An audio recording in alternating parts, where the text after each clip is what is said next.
Wah, berarti Pak Yai di sini tuh Bahkan warga PSHT ya?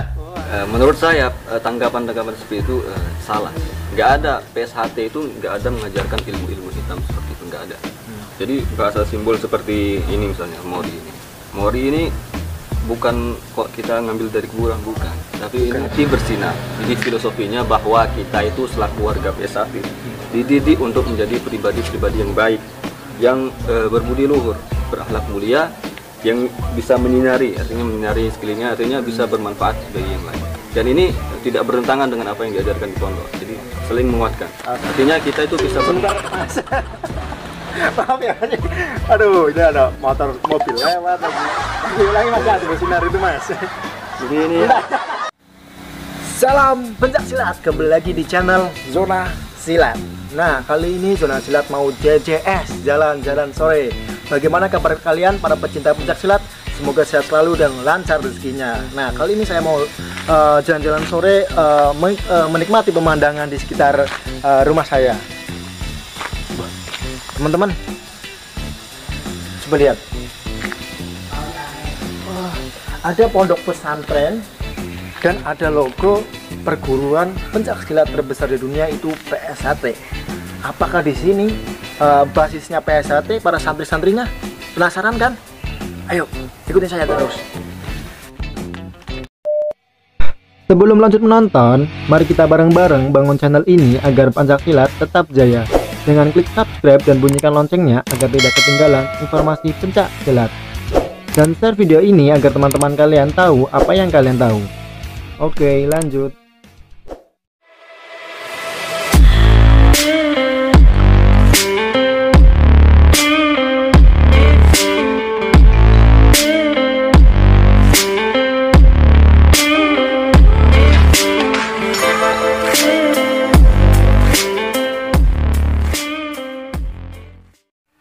Halo teman-teman, kembali lagi dengan saya. Sekarang saya sudah berada di pondok pesantren. Pondok pesantren apa ya? Kok ada logo suatu perguruan pencak silat terbesar, salah satunya di Indonesia. Saya kebetulan ketemu dengan ketua pondoknya dan kebetulan beliau juga seorang pendekar gitu. Penasaran kan?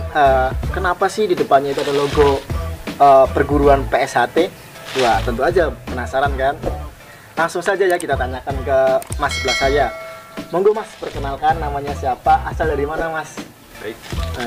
Assalamualaikum warahmatullahi wabarakatuh. Waalaikumsalam warahmatullahi wabarakatuh. Perkenalkan, nama saya Robi Firmansyah. Asal saya dari Bali. Dari Bali ya mas? Studi di mana mas? Saya sekarang masih kuliah di UIN Sunan Kalijaga. Oh, UIN Sunan Kalijaga. Gini mas, saya mau menanyakan nih mas, kan di pondok pesantren ini tuh ada logo besar banget ya, itu kalau kelihatan nanti saya zoom. Nah, logonya itu perguruan yang menurut saya itu, ya nggak menurut saya, surveinya itu perguruan terbesar di Indonesia. Apakah pondok pesantren ini basisnya itu basis PSHT atau bagaimana mas? Ya emang di pondok ini ada latihan PSHT. Itu dong mas, sejarahnya gimana mas? Kok dulu bisa ada perguruan PSHT di pondok pesantren ini mas? Jadi perguruan PSHT di pondok ini itu dimulai tahun 2013. 2013 ya? Setelah 1 tahun setelah pondok ini berdiri. Jadi pondok ini berdiri tahun 2012. 2013 baru dimulai latihan PSHT. Itu sejarahnya gimana mas dulunya selain tahun berdirinya itu? Nah, jadi kebetulan Pak Yai di sini merupakan warga PSHT. Jadi santri-santrinya ya disuruh ikut latihan. Ikut latihan PSHT.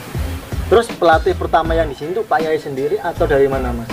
Nah, ini diambil dari warga pusat Kota Jogja. Warga pusat Kota Jogja ya? Jadi memang Pak Yai kan kenal banyak warga di sini, disuruh melatih santri-santri.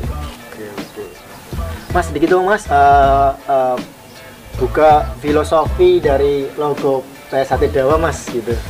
Kalau bahas logo ini panjang ya. Sedikit aja mas. Satu aja ya? Satu aja, oke, satu aja. Ini ada hati bersinar.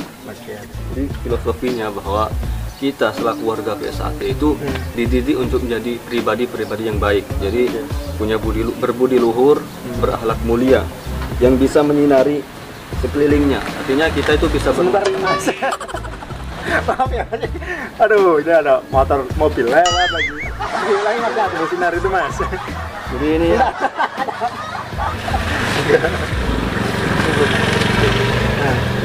sedikit ya, ini ada hati bersinar. Jadi filosofinya bahwa kita itu selaku warga PSAT dididik untuk menjadi pribadi-pribadi yang baik, yang berbudi luhur, berakhlak mulia, yang bisa menyinari, artinya menyinari sekelilingnya, artinya bisa bermanfaat bagi yang lain. Dan ini tidak bertentangan dengan apa yang diajarkan di pondok. Jadi saling menguatkan.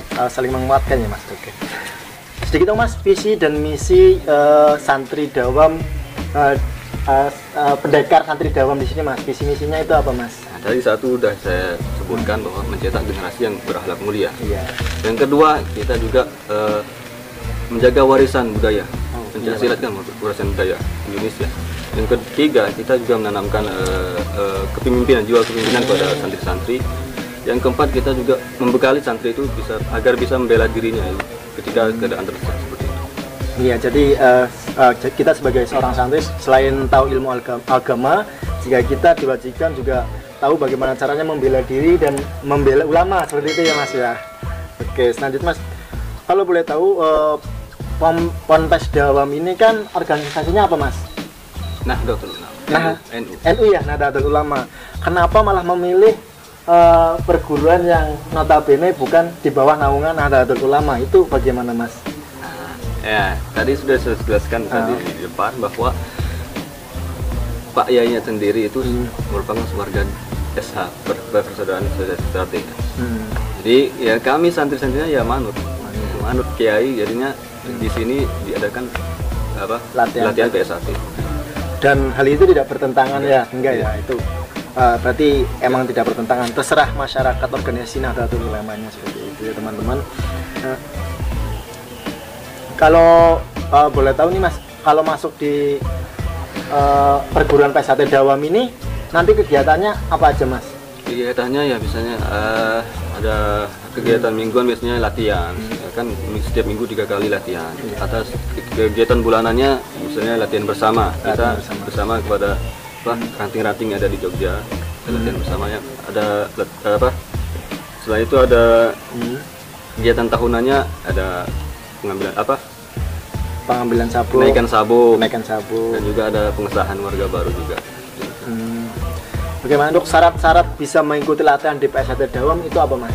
Saya kira nggak ada syaratnya. Yang penting nggak ada syaratnya, yang penting itu serius aja. Serius ya mas? Serius latihannya. Nggak sekarang latihan besok enggak ya. Nah, nggak seperti itu. Jadi serius. Yang penting ikuti kegiatan latihan sampai selesai sampai jadi warga gitu ya mas. Gini mas, kalau ada orang selain santri sini ingin mengikuti latihan PSAT Dawam, itu diperbolehkan atau tidak mas? Boleh saja. Boleh saja mas. Banyak sih yang dari luar masuk di sini, banyak yang ikut latihan. Berarti yang di luar pondok pesantren juga mengikuti latihan di sini ya mas? Bisa. Untuk latihannya itu hari apa aja dan jamnya jam berapa sampai jam berapa mas? Untuk latihannya di pondok Dawam ini latihannya malam nih. Malam ya, habis kegiatan ngaji jam 10 ya mas? 3 kali seminggu jam 10. Harinya itu malam Rabu, malam Jumat dan malam Minggu. Malam Jumat dan malam Minggu. 3 kali seminggu. Oke mas, ini PSAT Dawam ini menjuru anggotanya untuk menjadi apa mas? Untuk menjadi atlet atau membudayakan seni bela diri atau tenaga dalam, itu kan biasanya ada gitu mas? Atau bagaimana mas?